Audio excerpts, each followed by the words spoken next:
ಕಟಕ ರಾಶಿಯವರಿಗೆ ಟ್ರಾನ್ಸ್ಫರು, ವಿಶೇಷವಾಗಿ ಹೊಸ ಪದವಿ, ದುಡ್ಡು ಪ್ರಾಪ್ತಿ, ಅನಕವಾಗಿ ಹೊಸ ಯೋಗಗಳು ಸಿಗುತ್ತೆ.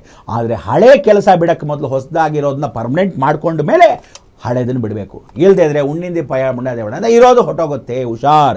ನಿಮಗೆ ಟ್ರಾನ್ಸ್ಫರು, ಪ್ರಮೋಷನ್ಗಿಂತ ದುಡ್ಡು ಎಕ್ಸ್ಟ್ರಾ ಬರೋ ಅವಕಾಶಗಳು, ಅಂದರೆ ತಂದೆ ಕಡೆ ಎಕ್ಸ್ಟ್ರಾ ಬರ್ಬೋದು, ಹಳೆ ಸೈಟ್ ಮಾರಿ ಬರ್ಬೋದು, ಅಥವಾ ಅಕ್ಕ ತಂಗಿರಿಗೆ ಅಣ್ಣ ತಮ್ಮಂದ್ರು ಕೊಡ್ಬೋದು, ಆಸ್ತಿ ಭಾಗ ಬರ್ಬೋದು, ಹಳೆ ಕೇಸ್ ಗೆಲ್ಬೋದು.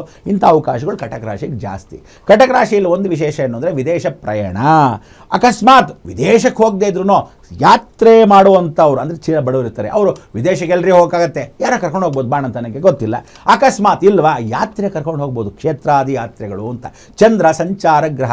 ಸೊ ಎಲ್ಲಿವರೆಗೂ ಅವ್ನು ಕರೆಕ್ಟಾಗಿ 6 ತಿಂಗಳ ಕಾಲ ಚೆನ್ನಾಗಿ ಸಂಚಾರ ಮಾಡ್ತಾನೆ, ಸ್ಪೀಡ್ ಜಾಸ್ತಿ. ಆ ಸ್ಪೀಡಾಗಿ ಏನು ಮಾಡ್ತಾರೆ, ಮೊನ್ನೆ ತಾನೇ ಈ ಕ್ಷೇತ್ರಕ್ಕೆ ಹೋಗಿ ಬಂದೆ, ಮಂತ್ರಾಲಯಕ್ಕೆ ಹೋಗಿ ಬಂದ್ರ, ಸರಿ ಬನ್ನಿ ಈ ಸಲ ಗದಗ ಕಡೆ ಹೋಗಿ ಬರೋಣ, ಬನ್ನಿ ದತ್ತಾತ್ರೇಯ ದೇವಸ್ಥಾನಕ್ಕೆ ಹೋಗೋಣ. ಅಂದರೆ ಯಾತ್ರೆಗಳು, ದೇವಸ್ಥಾನ ಕ್ಷೇತ್ರಗಳು ತಿರುಗಾಲ್ ತಿಪ್ಪಿಗೆ ವ್ಯವಸ್ಥಿತವಾಗತ್ತೆ.